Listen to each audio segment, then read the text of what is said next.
기도하겠습니다. 하나님, 오늘 두 번째 보는 시간입니다. 우리 형제 자매들, 하나님 마음속에 더욱더 가난한 이들에 대한 마음, 그리고 외로운 이들에 대한 그 마음을, 그 텅 빈 마음을 하나님께서 꼭 실천할 수 있도록, 그 텅 빈 마음에 예수 그리스도의 사랑이 가득 채워져서 행함으로 나타날 수 있도록 하나님 도와주옵소서. 오늘 이 시간 하나님 온전히 받아주시기를 바라며 예수 그리스도 이름으로 기도합니다. 아멘. 반갑습니다. 오늘 두 번째 시간이고, 현대인의 제자도 가운데 이제 좀 실천할 수 있는 그러한 시간으로 마련해 봤습니다. 제가 한 몇 개월 전에 거기 유튜브에 컨션스 9이라는 거기 이제 유튜브 채널 관리자가 연락이 왔습니다. 평상시에 좀 가깝게 지냈는데요.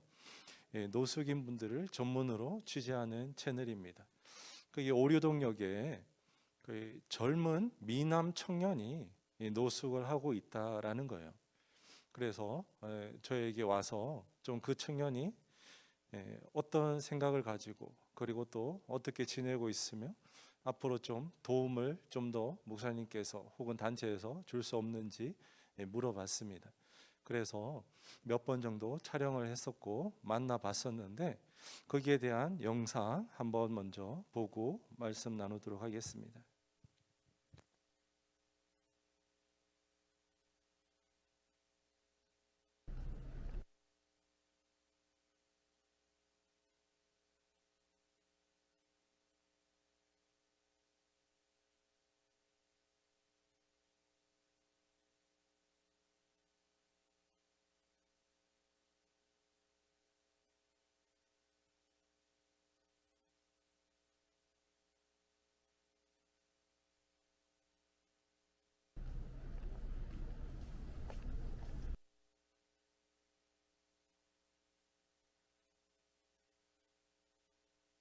컨셔스 9은 주로 노숙인을 지지하고 그들에게 도움을 줄 수 있는 방법을 찾고 있는 채널입니다.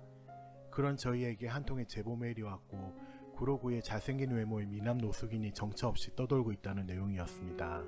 이에 컨셔스 9은 12월 18일 노숙인이 자주 나타난다는 곳에 가서 그를 만났습니다. 그는 제작진에게 치킨을 사달라고 한 이후 자신이 25살이고 6년간 거리 생활을 했다고 얘기했습니다. 그는 제작진에게 치킨을 나눠주기도 했으며 치킨을 다 먹고 난 뒤에 거리에 떨어진 음식을 주워 먹기도 했습니다. 그는 왜 노숙 생활을 하는지에 대해서는 이렇게 얘기했습니다. 다시 한번 말씀해 주시겠습니까? 하수구 같은 사람이요. 왜 하수구 같은 사람이세요? 새를 좋아해서요. 흰색이요. 아, 색을 좋아한다. 흰색. 30만 있어요? 아니, 없어요. 30만원. 그 30만원이 왜 필요하세요? 미남 노숙인에 대한 영상이 유튜브에 나간 후 후속 취재를 요청하는 댓글이 많았습니다. 그리고 이 노숙인을 돕고 싶다는 구독자님도 있었습니다. 그래서 제작진은 도움을 주겠다는 인천에서 온 구독자님과 함께 다시 한번 그를 만나러 갔습니다. 전에 얘기했던 그 돈이 필요하세요. 이분이 이제 필요하시면 주신다고 오셨어요. 그래서 필요하시다면 필요하시다고 얘기하시고, 네. 필요하신 거 맞아요. 네. 손 내미셨고. 네. 어디 방을 구하시는 거죠? 네. 밥을 먹기 위해서입니까?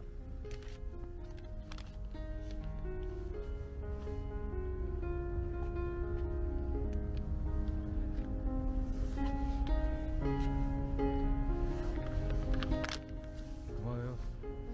고맙습니다. 나중에 여기 오세요. 그렇게 노숙인은 저희 채널 구독자님에게 돈을 받고 갔습니다. 제작진은 노숙인에게 좀 더 도움을 주는 방안을 찾고 싶었습니다.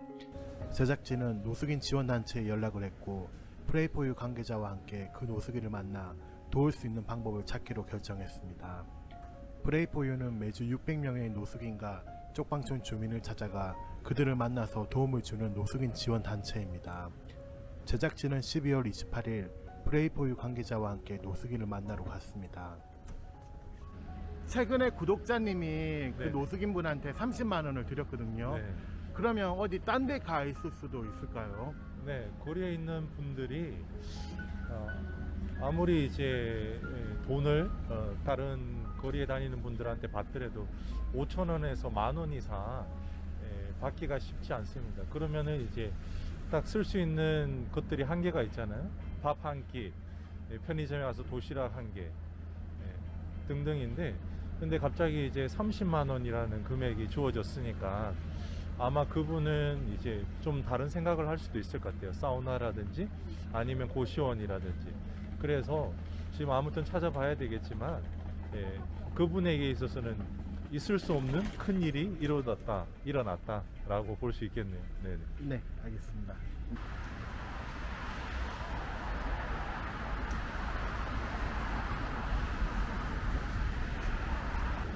보통 저희도 네, 돈을 좀 많이 요구하실 때 거리의 네. 분들이 어디에 지출하기를 원하느냐 항목을 물어보고 네. 영수증도 많이 구할 때가 있어요. 아, 그러면 한 10명 중에 한 7, 8분 정도는 정말 영수증까지 처리해서 네, 저희들한테 가져오시면은 네. 저희가 이제 더 신뢰 관계가 쌓이는 거죠. 아, 근데 그 중에 한 10명 중에 한 2분 정도는 네. 그냥 이제 네. 또 다른 일에 쓰고 네. 거짓말 할 때도 있고요. 젊은 노숙하는 청년인데 머리 길게 장발로 해서 오늘은 지나가지 않았어요. 저번에 지나갔는데. 네네. 알겠습니다. 네. 아, 네, 맞아요. 네. 안녕히 계세요. 오늘 안 지나갔다는 거 보니까 네. 또 어제는 또 일요일이었잖아요. 네네. 일요일이었으니까 뭔가 지난주에 이제 돈을 받고 나서 다른 곳에는 좀 있었는데 그곳은 이제 저희가 어딘지를 모르니까 네. 아무튼 좀 더 둘러봐야 될 것 같습니다. 네. 호텔도 한번 가보는 이유가 충분히 한 10만 원 정도만 해도 한 2, 3일이나 한 3, 4일 정도는 지낼 수 있으니까요. 네네네. 그래도 혹시나 모르니까 한번 가보도록 하겠습니다. 네네.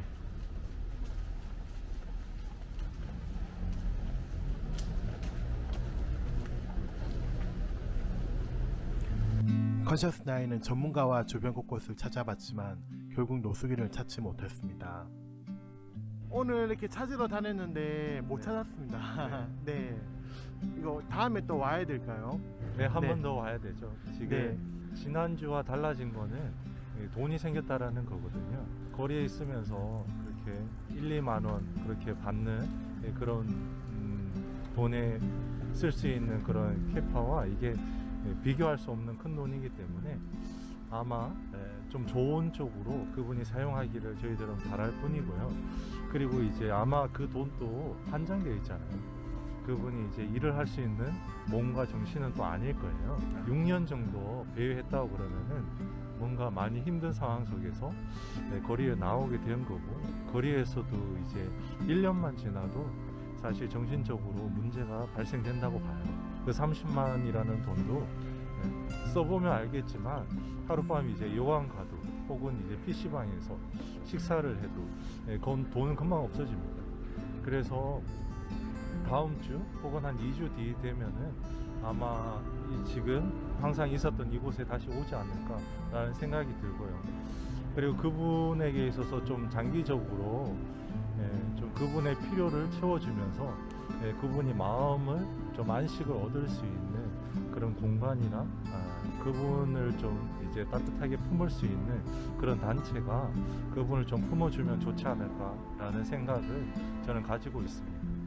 프레이포유에서 이분한테 도움을 드릴 수 있을까요? 네, 제가 아직까지 그분을 만나보지 못했고 대화를 못 해봐서 그분의 상태에 대해서 정확하게 잘 모르지만요. 그분이 만약 원하신다면 저희 공동체에 3곳이 있습니다. 그곳에 와서 그분에게 맞는 혹은 몸의 회복과 혹은 아픈 부분이 있으면 치료의 과정들에 대해서 저희들이 함께 하면서 제공해 드릴 수가 있습니다.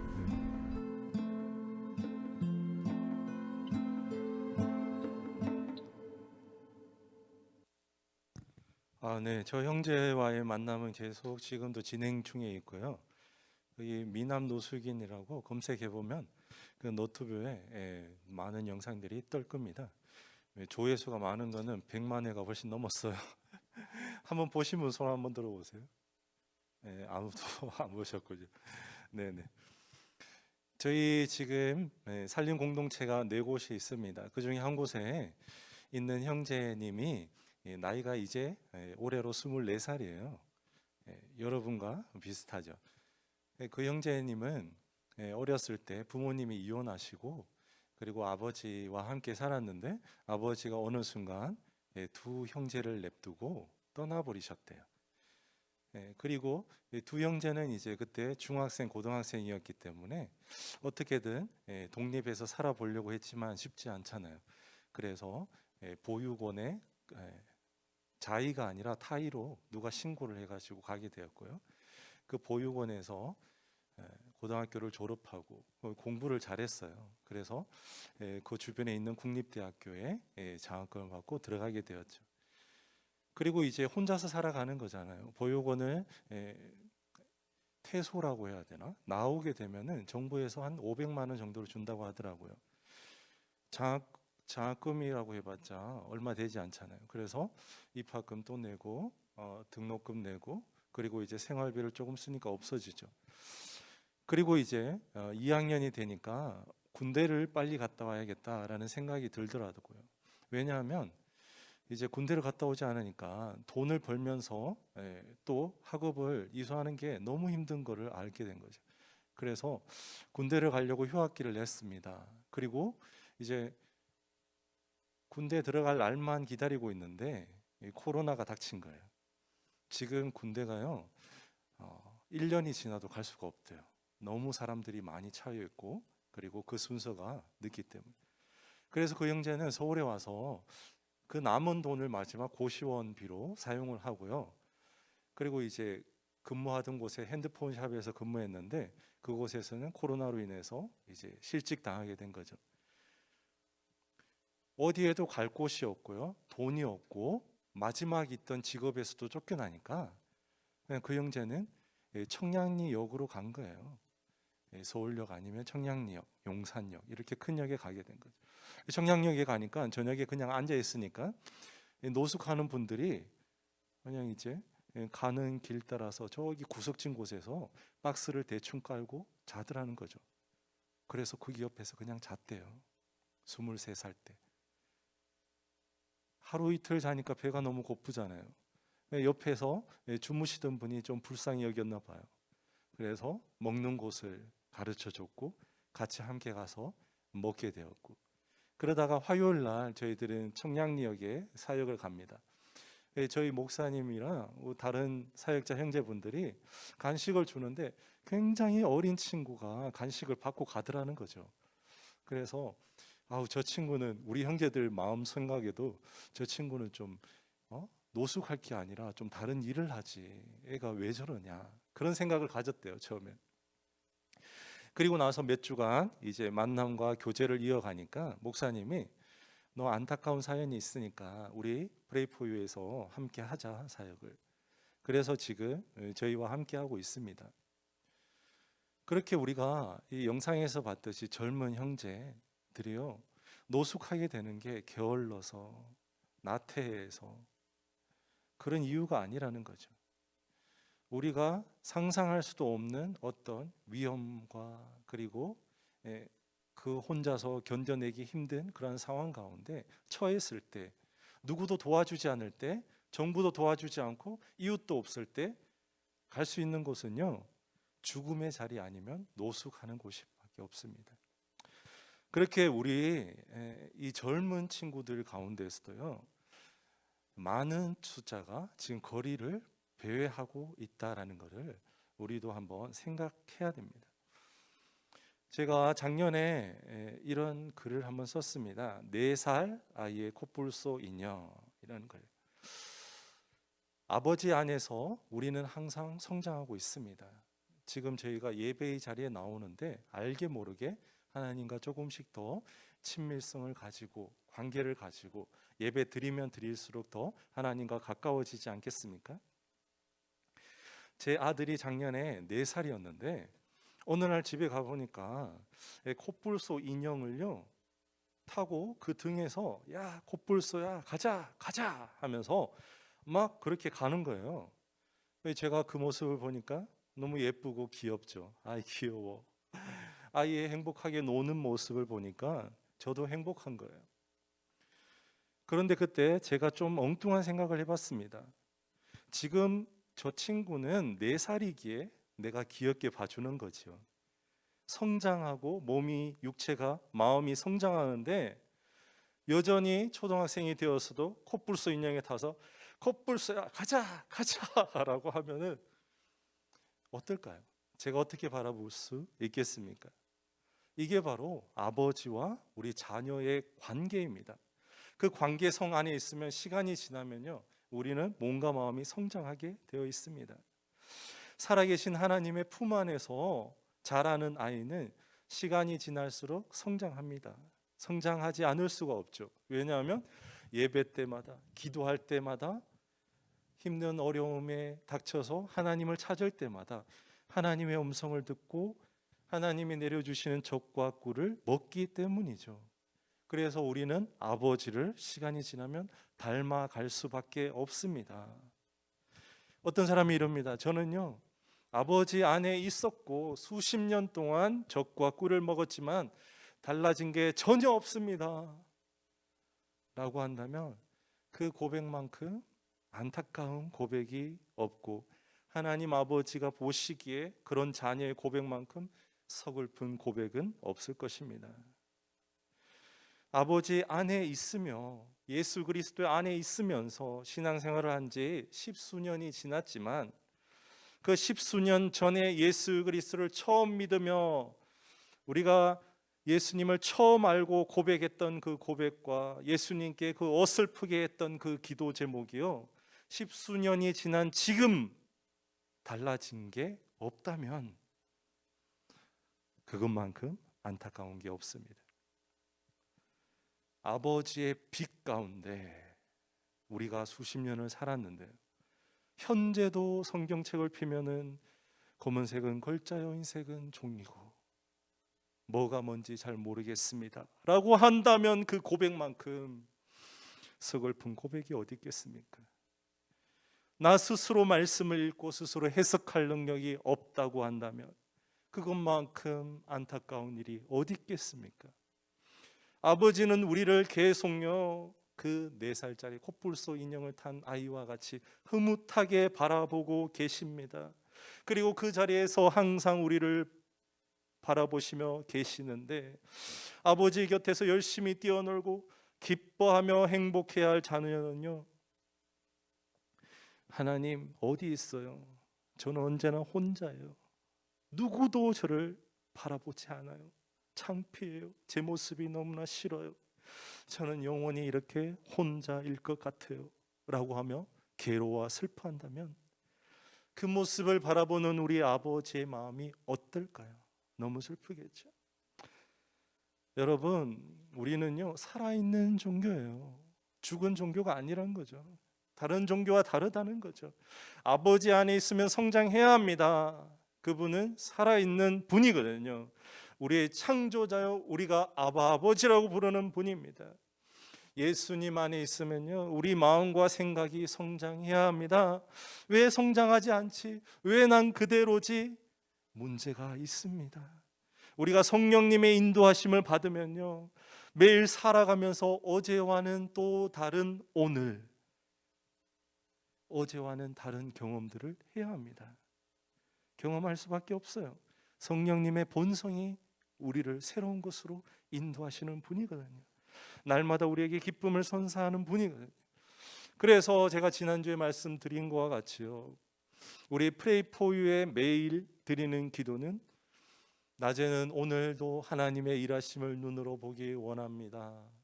그리고 사역을 마치고 집으로 돌아올 때는 하나님 오늘도 하나님의 일하심을 새롭게 저희들의 눈으로 보게 하시니 감사합니다 라는 기도입니다. 감사 제목이죠.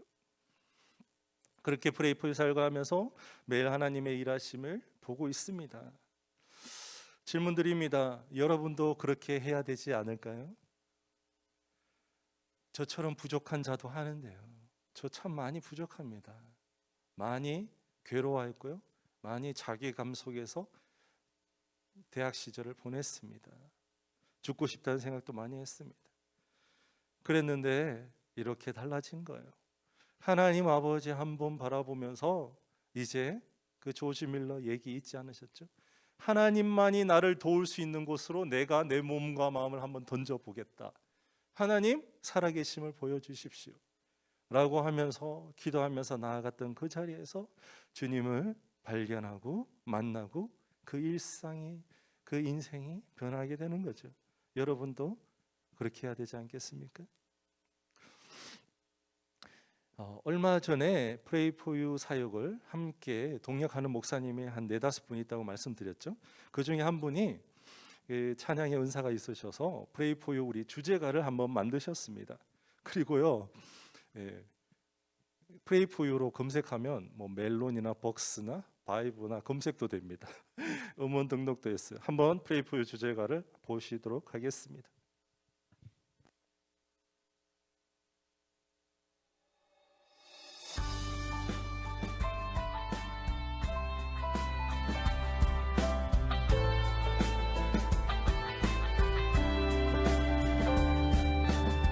찬란한 아침이 또다시 밝아오며 주의 사랑 들고 봄, 여름, 가을, 겨울 밝은 날도 굳은 날도 결코 식지 않네 우리 주님 향한 열정.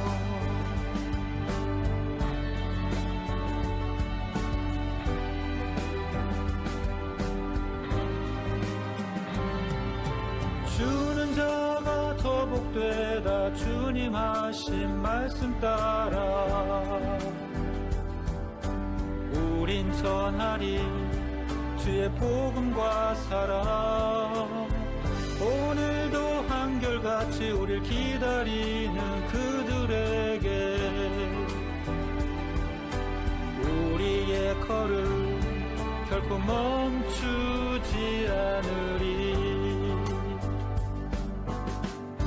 우리의 기도와 사랑과 섬김을 통해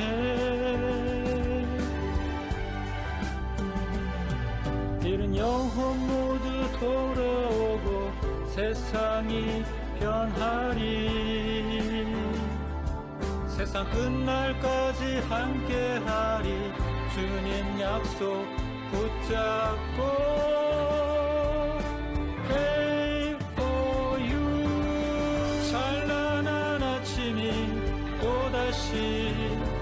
밝아오며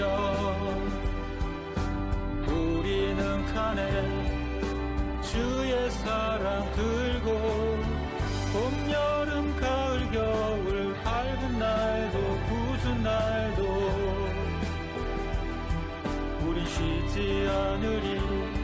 주님 다시 오실 그날까지.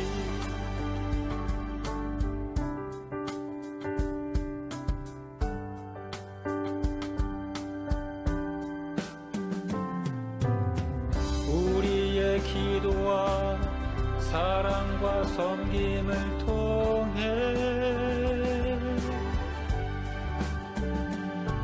이른 영혼 모두 돌아오고 세상이 변하리. 세상 끝날까지 함께하리. 주님 약속 붙잡고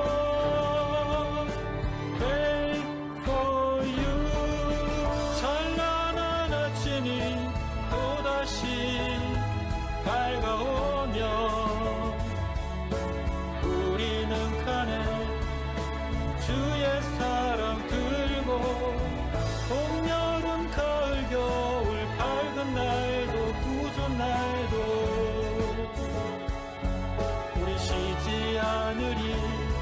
주님 다시 오실 그날까지 우리 쉬지 않으리. 결코 멈추지 않으리. 결코 멈추지 않으리. 멈추지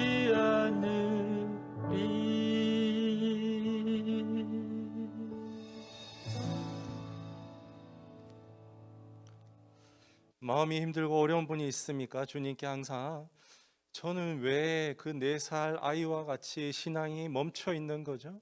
주님 너무 힘들어요. 주님 어디 계세요? 만나고 싶어요. 정말 간절히 주님 만나고 싶은 분 계세요? 그러면요, 주님께서 지금 그런 기도를 허락하신 거예요. 주님 만나기 위해서 더 간절히 기도하라고 상황을 그렇게 힘들고 어렵게 주님께서 몰고 가신 거예요. 주님만 바라보며 의지하며 남은 생을 주님께 한번 드려보세요. 선교사가 하라는 게 아니라 주님, 제가 할 수 있는, 저만이 할 수 있는 주님께서 시키신 그 일 하고 싶어요 라고 하면서요, 몸과 마음을 한번 주님께 던져보세요. 놀라운 일이 일어날 것입니다. 코로나라는 위기를 통해서요, 크리스천은 세상에서 정말 많은 사람들이, 주님을 몰랐던 사람들이 주님께로 돌아오게 할 기회가 있었어요. 에? 무슨 말이지? 그런데 그 기회를 우리는 놓쳐버렸어요. 개인적으로 너무 안타깝게 생각합니다. 그래서요, 저는 걱정이 드는 게 앞으로 또 다른 우리에게 위기가 닥쳐도 그것을 크리스천이 기회로 만들기는 힘들겠구나라는 생각을 많이 가집니다.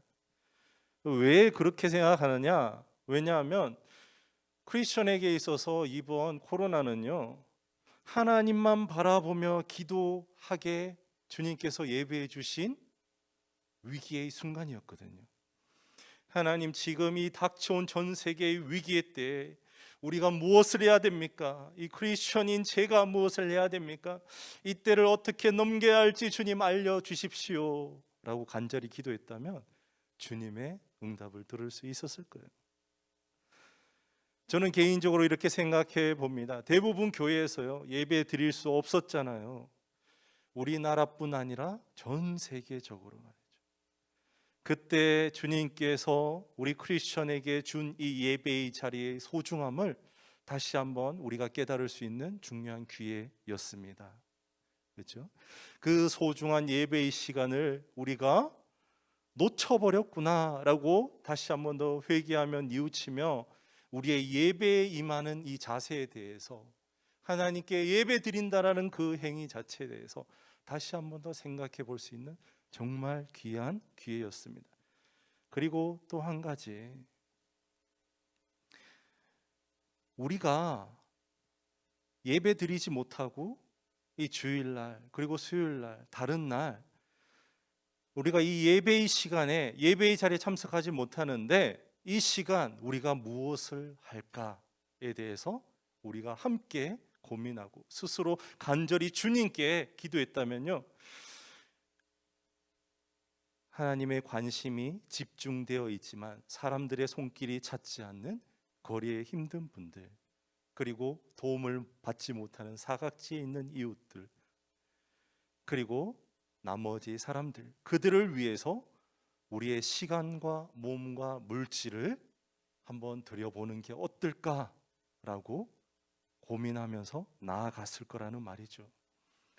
제 생각을 조금 더 확장해 보겠습니다. 그래서 만약요, 대한민국에 있는 모든 크리스천들이 만약 그냥 희망사항일 뿐입니다. 전 세계에 있는 모든 크리스천들이요, 이 코로나의 기간 동안 어떠한 예배도 참석하지 못하고 정부에서는 참석하는 것을 원치 않기 때문에, 그래 우리 정부에서도 원치 않고 전파자가 되면 안 되기 때문에 그 예배의 시간에 우리가 교회가 아닌 거리로 나아가서 우리의 도움이 필요하고 하나님의 관심이 절대적으로 있는 그분들에게 우리가 집에서 쓰지 않고 먹지 않는 물품과 식료품들, 각종 가방, 운동화, 침낭, 간식료, 식사 대용 식품들을 가지고 서울 시내 전 세계에 있는 역 주변의 노숙인 분들과 쪽방촌 분들, 그리고 우리 주변에서 힘들게 살아가는 사각지대에 있는 분들에게 찾아가자라고 했다면, 그리고 모두 함께 찾아갔다면요, 그 모습과 그 활동을 바라보는 수많은 예수님을 믿지 않는 그 사람들이, 이야, 저들의 모습을 보니까 정말 하나님 살아계신 분 맞구나 라고 하지 않았을까? 라는 즐거운 상상을 해보았습니다. 왜냐하면 Pray for You 사역하면서요, 거리에서 돕는데 눈물을 흘리시면서, 눈물을 훔치면서 저희들에게 돈을 주고 가시는 넌크리스천 분들이 참 많더라고요.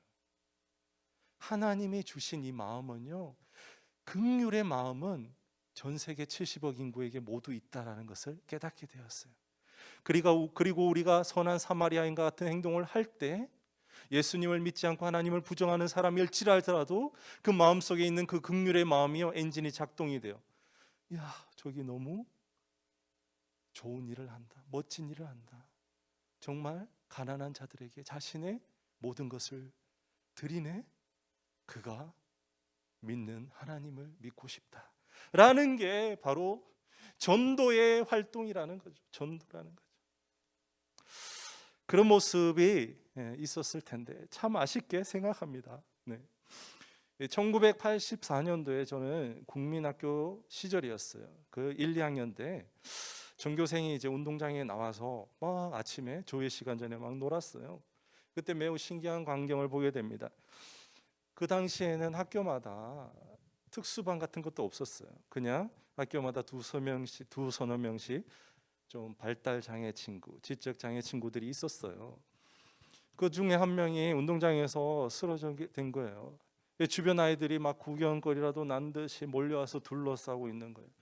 그때 한 명의 고학년 어린이가, 저는 멀리서 뒤에서 보고 있었는데, 쓰러진 친구를 등에 업고요, 양호실로 막 뛰어가는 거예요.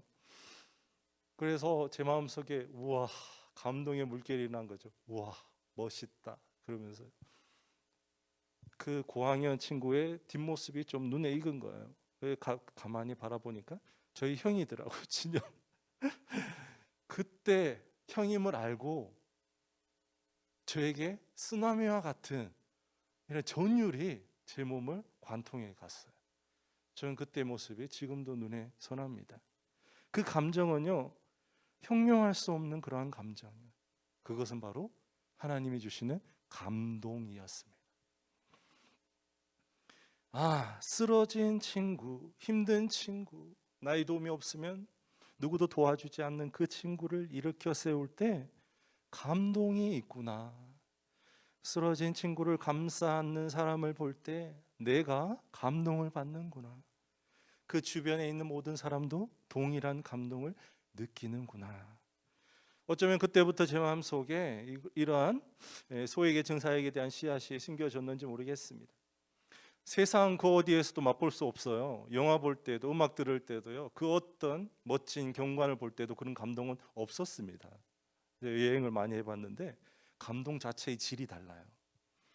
그 감동, 세상 어디에서도 맛보지 못하는 그 감동, 주님께서 주시는 감정이고, 주님께서 그 현장에 계셨기에 그 현장에 있는 모든 사람에게 주어진 감정임을 나중에 알게 되었어요.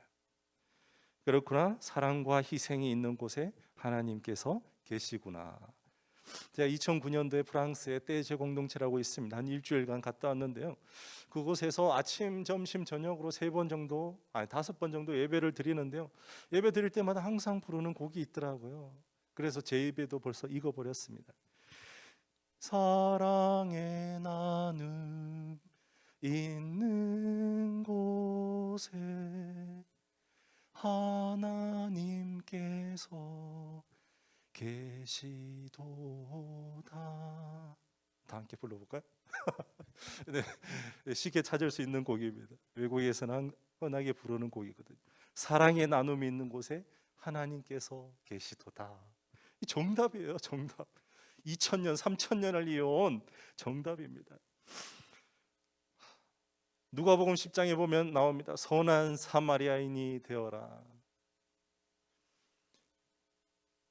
레위기 19장에 보면 내 이웃을 내 자신과 같이 사랑하라. 마태복음 25장 35절 36절에 보면요, 그곳에, 사랑의 나눔이 있는 그곳에 내가 함께 할 것이다. 저는 성경을 압축한 게 바로 이 세 구절이라는 생각이 많이 듭니다. 우리의 사랑의 나눔이 있는 곳에 하나님께서 계십니다. 누가복음 10장 25절 37절을 한번 읽도록 하겠습니다. 말씀 좀 준비되면 띄워주시고요. 제가 한 절 읽고 여러분 한 절 읽겠습니다. 어떤 율법 교사가 일어나 예수를 시험하여 이르되 선생님, 내가 무엇을 하여야 영생을 얻으리까?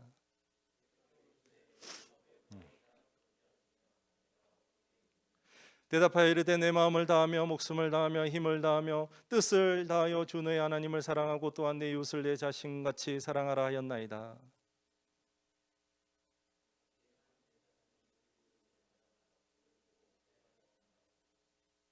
아닌데? 28절 아닌데? 28절 읽어주세요. 예수께서 이르시되 뭐가 잘못됐을까요? 자막이 빠졌어요. 그러면 성경책을 한번 마른 시간 내에 한번 펴도록 하겠습니다. 누가복음 10장 25절에서 37절까지 28절 한번 읽어주시죠. 시작.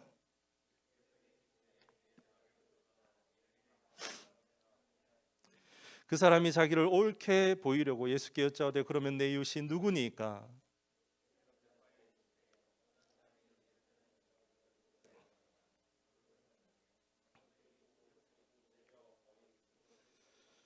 마침 한 제사장이 그 길로 내려가다가 그를 보고 피하여 지나가고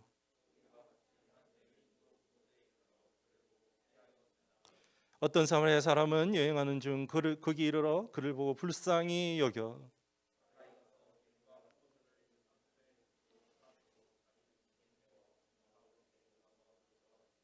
그 이튿날 그가 주막 주인에게 데나리온 둘을 내어주며 이르되 이 사람을 돌보아주라. 비용이 더 들면 내가 돌아올 때에 갚으리라 하였으니.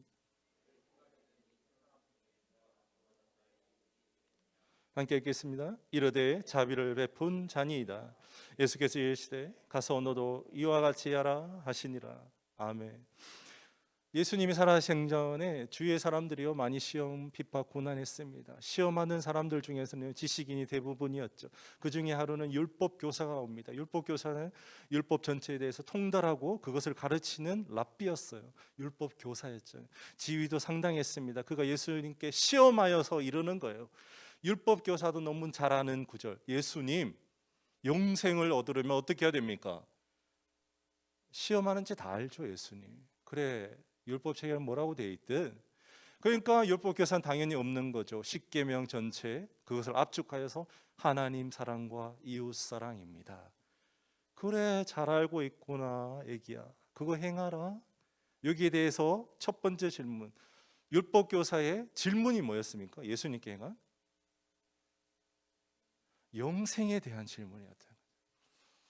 예수님을 믿든 안 믿든요, 우리는 사후 세계에 대한 궁금증이 있고요, 그리고 영생에 대한 궁금증이 있습니다. 그런데 이 율법 교사가 정말 성경책에서 너무나 귀한 질문을 해주셨어요. 뭐냐면 예수님께 영생에 대한 것을 질문했죠. 그 답은 뭡니까? 하나님 사랑과 이웃 사랑이라는 거예요. 그런데 여기에서 중요한 것은 하나님 사랑이야 뭐 너희들 다 잘 아니까, 이웃 사랑에 대해서 예수님께서 알려주기를 원하셨던 거야. 얘야. 그러니까 이제 율법 교사가 전 세기를 통틀어서요, 정말 예수님께 꼭 필요한 질문을 합니다. 내 이웃이 누구입니까? 라는 거예요. 많은 사람들이 얘기해요. 내 이웃은 그냥 내 친구들이지, 내 이웃은 내게 지금 주어져 있는 사람들이지. 그런데 예수님의 해석은 다르다라는 거죠.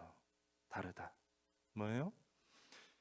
강도당에서 죽어가는 사람이 있습니다. 그때는 통으로 옷을 입고 있기 때문에 옷을 벗기고 맞았다라는 것은요, 알몸 상태에서 돌로 무엇이든 맞았기 때문에 피가 터졌다라는 거예요. 기름과 포도주로 닦아줬잖아요. 그 알몸인 사람이 피가 터져가지고요, 어떻게 죽은 자처럼 누워 있었다라는 거예요. 지금도 이 광경을 볼 수가 있습니다. 2000년이 지난 지금도. 어디요? 서울 시내 을지로 입구역 가면 볼 수 있어요. 옷이 거의 헤어져 가지고 뜯어지고요, 피가 나고 가만히 누워 있는 분들을 볼 수 있어요. 노숙인 분들이. 탑골공원 앞에도 보실 수 있습니다. 그 사람을 보고 세 사람이 지나갑니다. 제레기, 제사장, 레위인, 사마리아인데, 제사장이요 예배를 드리고 갔어요. 예루살렘에서 고린도로 내려갔다라고 했거든요. 예루살렘은 예배 드리는 성소였습니다.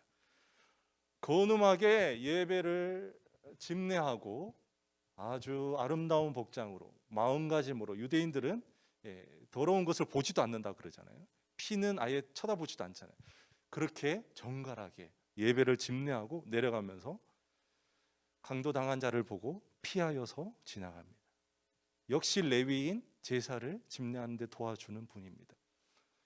설교 말씀을 잘 전하고 목사님이 화려하게 딱 머리에 멋있게 바르고요. 집에 가면서 노숙인을 보고 참 오늘 예배 드리고 왔는데 저 뭐야 그러면서 피하고 지나가는 거예요. 세 번째, 사마리아인, 그 당시에 멸시받고 핍박받던, 천대받는 사마리아인이 여행하던 중에 보게 된 거예요. 보자 제일 첫 번째 드는 감정, 70억 인구에게 하나님께서 주신 그 감정 뭐죠? 긍휼의 마음. 딱 보자마자 어때요? 불쌍히 여겨라고 하잖아요. 불쌍히 여겨. 우리도 그 마음이거든요. 불쌍히 여겨. 왜 저기 있지? 왜 쓰러져 있지? 죽었나? 살았나?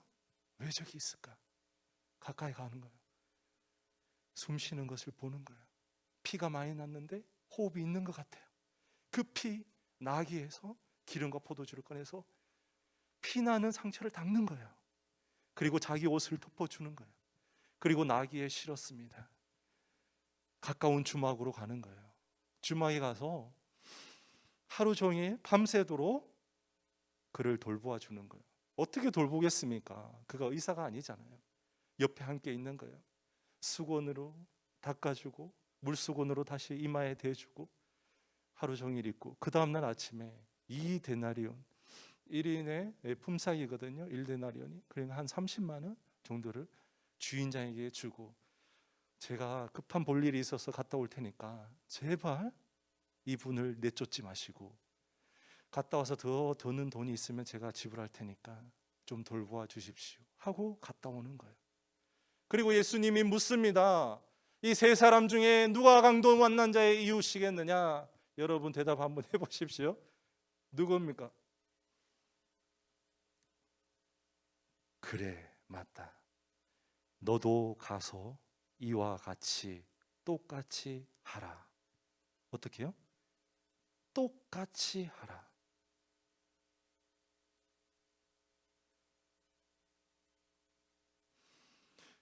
Go and do likewise라고 되어 있어요. likewise가 똑같이거든요. 똑같이 하라는 거예요. 다르게가 아니라 그냥 똑같이 하라. 지난 시간에 그 비둘기 사건과 뭔가 좀 결이 같죠? 똑같이 하라는 거예요. 다시 묻습니다. 이것이 나오게 된 배경이 된 질문이 뭐라고요? 영생이에요. 너무 쉽지 않아요? 영생의 답이 너도 가서 이와 같이 하라. 여러분, 영생의 답이 너무 쉬워요. 어떻게 해요? 영생의 답이 너무 쉬워요. 이걸 70억 인구가 지금도 매일마다 온갖 철학책들을 보고요, 온갖 전집들을 보고 온갖 경전들을 보면서 머리가 터져라, 공부 잘하는 인간들이 머리가 터져라 공부하는 게 영생에 대한 부분인데, 이렇게 쉬워요, 이렇게. 그런데 아무도 안 해요. 공부 잘하는 사람들 안 해요. 아무도 안 해요. 성경책에서도 나와 있는 정답입니다. 여러분, 너도 가서 이와 똑같이 하라. 바로 넘어가겠습니다. 마태복음 25장 31절에서 40절 찾아주시면 더 감사하겠습니다. 마태복음 25장 31절에서 40절. 인자가 자기 영광으로, 제가 먼저 읽겠습니다. 인자가 자기 영광으로 모든 천사와 함께 올 때에 자기 영광의 보좌에 앉으리니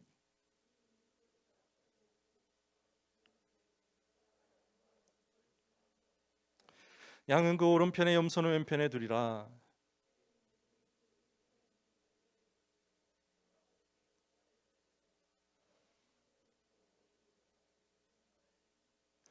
내가 줄일 때 너희가 먹을 것을 주었고 목마를 때 마시게 하였고 나그네 되었을 때 영접하였고 죄송합니다.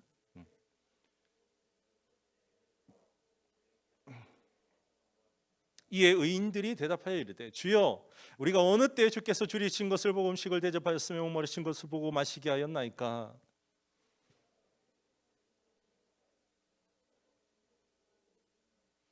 어느 때에 병드신 것이나 옥에 갇히신 것을 보고 가서 배웠나이까 하리니 임금이 대답하여 이르시되 내가 진실로 너희에게 이르노니 너희가 여기 내 형제 중에 지극히 작은 자 하나에게 한 것이 곧 내게 한 것이니라 하시고. 여기는 25장은요 최후의 심판장입니다. 세 가지 비유가 있는데요, 그 중에 마지막 비유입니다. 인자가 하나님의 아들 자기의 영광으로 모든 천사와 함께 올 때에, 천군 천사가 함께 이제 마지막 때 심판 자리에 올 때 그 그림을 여러분 많이 보셨죠? 올 때 자기 영광의 보좌에 앉으리니 모든 민족들이 그 앞에 모였대요. 모든 민족. 그러니까 한 몇 명 정도 될까요? 수천억 명 정도? 모든 민족이 그 앞에 다 모여 있대요. 각각 구분하기를 목자가 두 개밖에 없어요. 양 아니면 염소. 양은 그 오른편에 염소는 왼편에 두니라. 임금이요 오른편에 있는 자들에게 아우 내 아버지에게 복을 받을 자들아 나와 창세로부터 너희를 위해 예배된 나라를 선물로 받아라. 예수님께서 이제 왕께서 이렇게 말하는 거예요. 그 이유에 대해서 바로 설명해 주시는데 얘들아 너희들은 내가 목마를 때 마실 것을 주었어.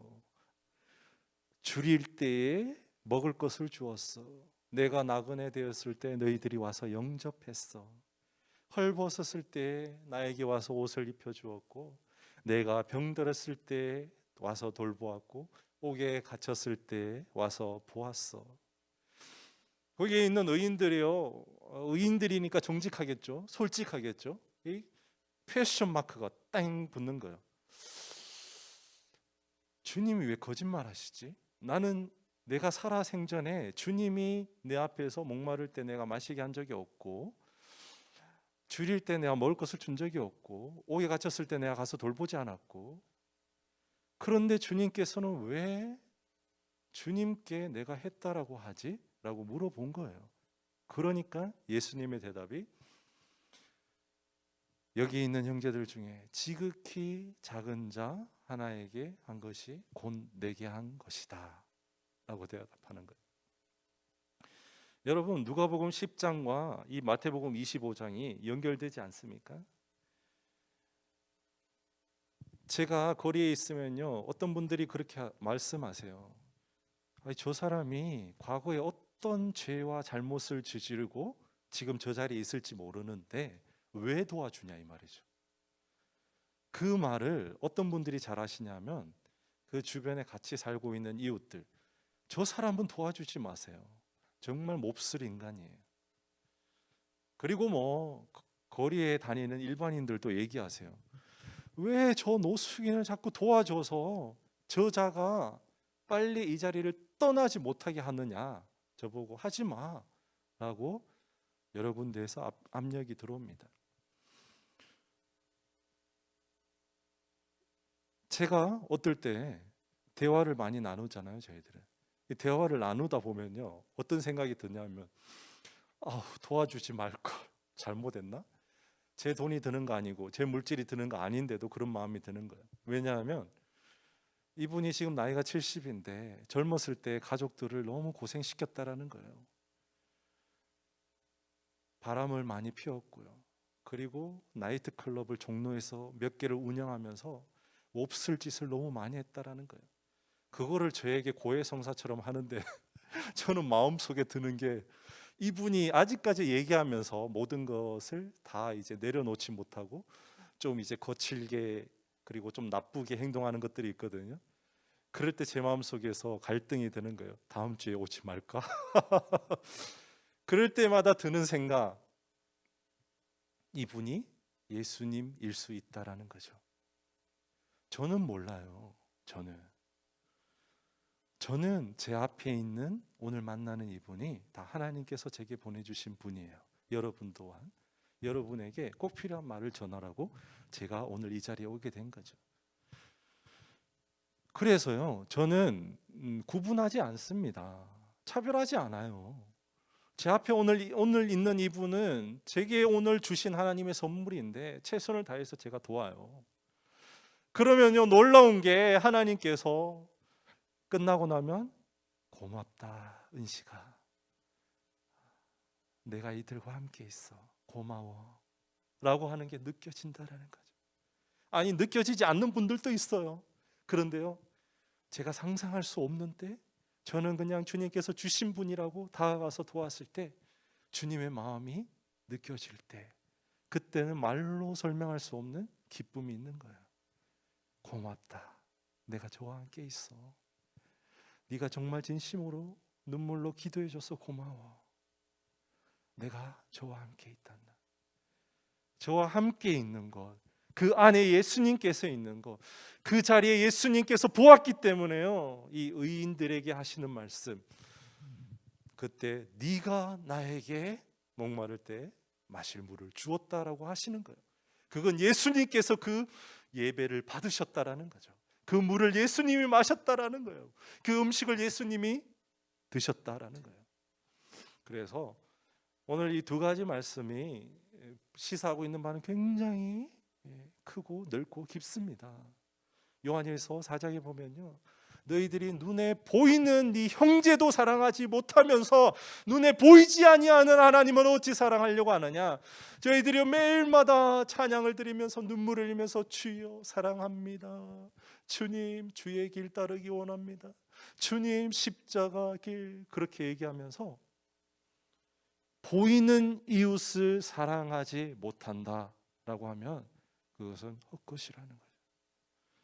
반대로 이 말씀에 의지해서 보이는 이웃을, 우리가 이웃이 누구인지는 아셨죠? 사랑할 수 있다면요, 그 안에서 보이지 않는 하나님은 저절로 사랑하게 된다라는 거예요. 그래서 십계명의 하나님 사랑, 이웃 사랑도요, 결론은 뭐예요? 내 이웃을 내 자신과 같이 사랑하라, 이 한 법에 모든 게 담겨 있는 거예요. 이웃을 내 자신과 같이 사랑하게 되면 하나님 사랑은 저절로 되는 거예요.